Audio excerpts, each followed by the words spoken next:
Hey everyone, welcome back to the other Aman yet again. अच्छा बताओ कैसा लग रहा हूँ? Better right, specially compare to my last video. And welcome to the other अमन।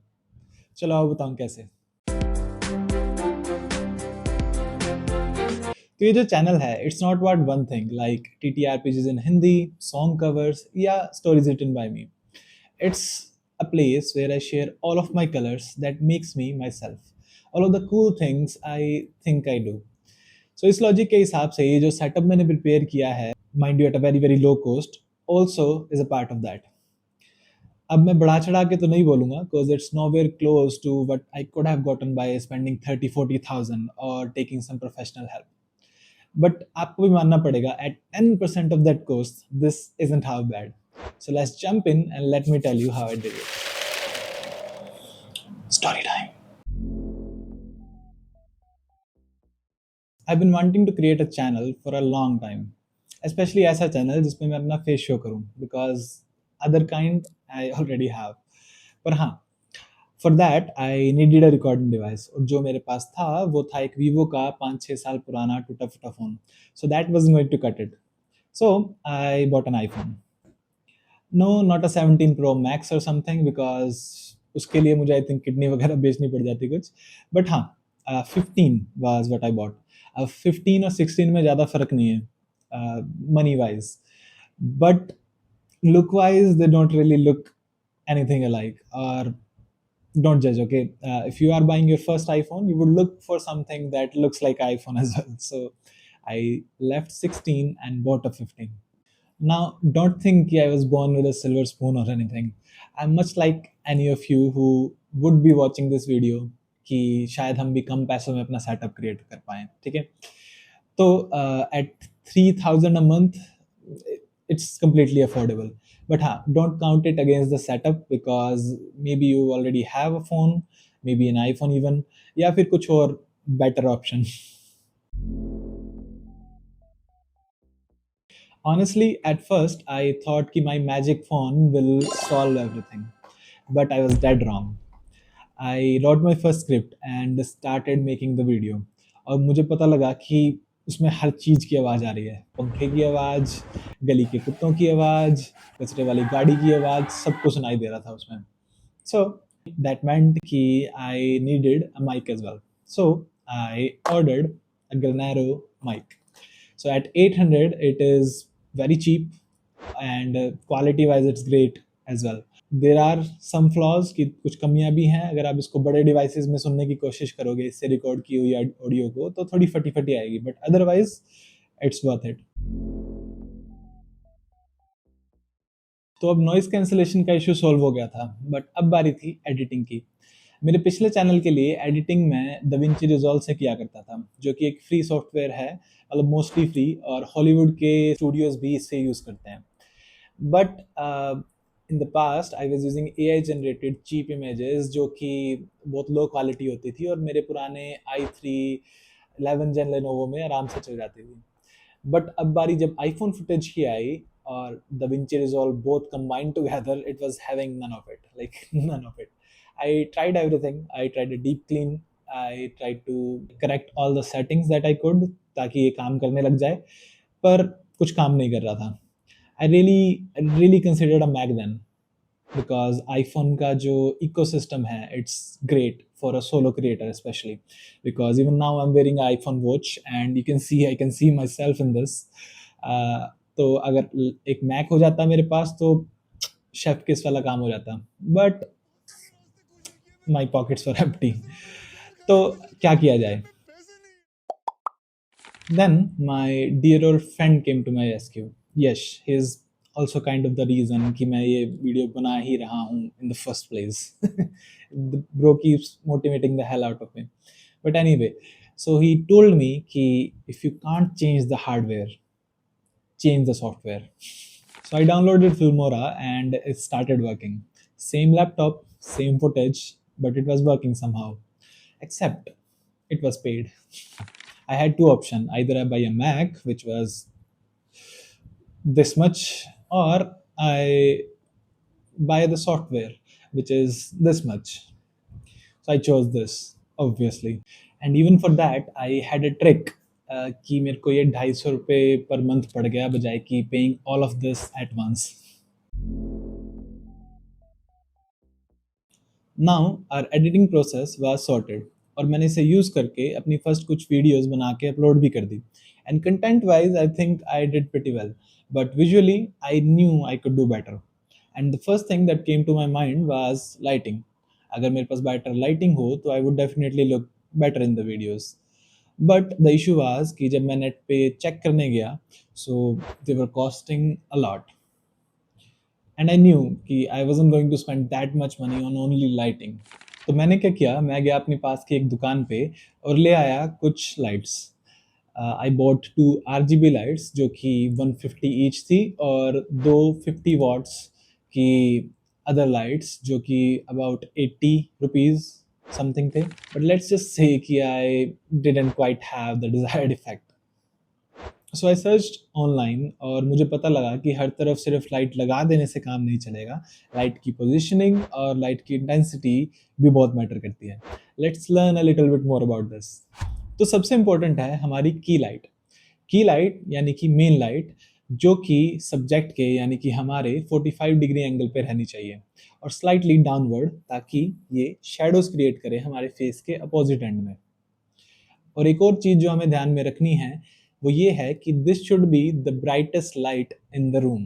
तो second चीज़ जो हमें चाहिए वो है फिल लाइट।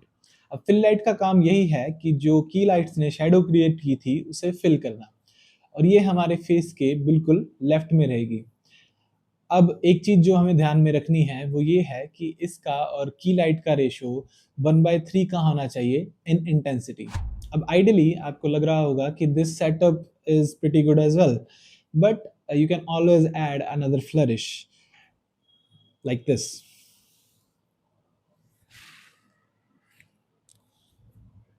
तो जो अब आप देख रहे हो इसे आप बैकग्राउंड लाइट बोल सकते हो, क्योंकि जो आरजीबी लाइट थी वो बैकग्राउंड की तरफ फेस कर रही हैं।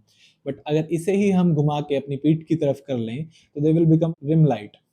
सो रिम लाइट मीन्स कि हमारे फेस के साइड में एक काइंड ऑफ हेलो क्रिएट हो जाएगा, जो हमें डेफिनेशन देगा और बैकग्राउंड से अलग करेगा। Both have kind of similar and different uses. You can play with this and find out your own vibe. Another thing that you can add to your setup is practical lights. Practical lights basically eye candies होती हैं जो कि आप अपने background में add कर सकते हो, जैसे कि लैम्प या कोई नियॉन साइन या फिर कुछ और सिंपल जो आपके बैकग्राउंड में थोड़ा अलग से शाइन करे। जैसे कि मेरे बैकग्राउंड में भी आपको एक छोटी सी कैंडल दिख रही होगी। Well that's all I had for now. I've actually ordered something and hopefully you'll see that in the next video. अब another thing that you will notice about my background is कि it is all black. अब actually I tried without that black background and it was horrible. Kamaliya dark कोई भी रंग देखे एकदम क्यों फर्क पड़ेगा वीडियो चल किसी तक भी। So you should consider a dark background. It doesn't have to necessarily be black. ये कुछ और dark color जैसे brown भी हो सकता है, but black works the best. So I got it all covered in black. So that covers the knowledge aspect of it. But you must be wondering कि आखिर मैंने कम सेटअप में कम पैसों में ये किया कैसे, right? जुगाड़ टाइम। तो मेरा मानना है कि जब भी आप कोई चीज़ बनाने जा रहे हो, सो आपको सबसे बड़ी और सबसे ऑब्वियस चीज़ से शुरू करना चाहिए। और मेरे इस पूरे सेटअप में सबसे बड़ी चीज़ थी द की लाइट। और की लाइट को अगर आप ऑनलाइन सर्च करने जाओगे so it is very costly. पर on the other hand it is also a very simple contraption. एक बल्ब है और उसको किसी चीज़ से कवर किया गया है ताकि उसे एक डायरेक्शन दी जा सके और उस लाइट को थोड़ा सॉफ्ट बनाया जा सके। This is something that you can easily do at your home. अगर आपको इसको सिंपल रखना है तो आप एक बॉक्स ले सकते हो और उसके अंदर एक होल्डर फिट करके उसको आगे से किसी कपड़े से या किसी बटर पेपर से ढक सकते हो और बूम, यू हैव योर की लाइट। पर I don't really do half measures, I went all out. तो मैं भाग के गया मार्केट और ले आया कुछ इंपॉर्टेंट सामान, जैसे कि सम एल्यूमिनियम फॉइल, कुछ ग्लू, कुछ ब्लैक पेपर और कुछ बटर पेपर। अब कार्डबोर्ड जो मुझे चाहिए था वो मुझे घर से ही मिल गया था, क्योंकि we have recently bought a washing machine और उसके साथ बहुत बड़ा बॉक्स आया था। अब बारी थी इसे काटने की। First I tried to cut the box with a scissor, small scissor, but that didn't work out. पर फिर मुझे लगा maybe I can cut it with a knife, पर वो भी नहीं हुआ। बट फिर मुझे दोबारा से मार्केट जाना पड़ा और जाके एक कटर लेके आया और finally I was able to cut the box. अब आफ्टर सम टाइम और सम मेहनत मेरे पास 4 pieces of cardboard was cut in a trapezium shape. After having these pieces, I started putting on some glue on them और उसके ऊपर मैंने aluminium foil लगाना शुरू किया। अब जब एल्युमिनियम फॉइल लग चुकी थी, मैंने उसे दूसरी साइड पलटा और दूसरी साइड ग्लू लगाकर सम ब्लैक पेपर लगा दिया और ऐसे ही मेरे पास 4 पीसेस रेडी थे। फिर मैंने इन 4 पीसेस को साइड बाय साइड चिपकाना शुरू किया कुछ सेलो टेप के साथ। And once all of them were connected, our softbox was taking shape. इसके बाद बारी थी होल्डर और बल्ब लगाने की, और बाई चांस मेरे घर पर एक होल्डर ऐसे ही पड़ा था, तो मैंने उसका यूज़ किया और ये जो 4 ट्रेपीजियम जोड़कर हमने एक शेप बनाई थी, उसके पीछे जो खाली स्पेस था वहाँ पे एक कार्डबोर्ड का साइज़ लेकर उसे कट किया और उसके अंदर अनदर कट लगा के इस होल्डर को फिट कर दिया और बॉक्स को फाइनलाइज़ कर दिया। अब बारी थी आगे से बॉक्स को कवर करने की। तो जो मैं बटर पेपर लेके आया था उसे टेप के साथ चिपकाया और voila, we had our soft box. अब हमारी की लाइट रेडी थी, बट इसे खड़ा करने के लिए जो स्टैंड मैंने सोचा था वो सडनली काम नहीं कर रहा था, क्योंकि इसके नीचे का एरिया काफ़ी बड़ा था और ऊपर का एरिया बहुत छोटा था, जैसा कि होना भी चाहिए ताकि ये बैलेंस रहे। थोड़ी देर तो मुझे समझ नहीं आया कि मैं क्या करूं, बट फिर लगा लेकिन एक सेकंड। और मैंने इसे उठा के उल्टा कर दिया और अब ऊपर का स्पेस ज़्यादा था और नीचे का कम था। तो अब बॉक्स तो ऊपर फिट आ रहा था, बट नीचे कम एरिया होने की वजह से ये डिसबैलेंस हो गया था। फिर मैंने थोड़ा जोड़ तोड़ लगाया और नीचे का सरफेस एरिया बढ़ाकर इसे बैलेंस कर दिया। बट अभी भी एक इशू था। अब जो बॉक्स था वो बहुत फ्लैट पड़ा था सरफेस के ऊपर, जबकि मुझे ये चाहिए था एक एंगल में और हो सके तो एडजस्टेबल भी। तो फिर मैंने अपने अंदर का मैडी जगाया हाय। और मेरे घर पे एक पुराना कर्टन होल्डर पड़ा था और उसका यूज़ करते हुए मैंने एक पाइप को इसके पीछे फिट कर दिया, जो कि एक स्क्रू को ओपन और क्लोज करने से एडजस्ट भी हो सकता था।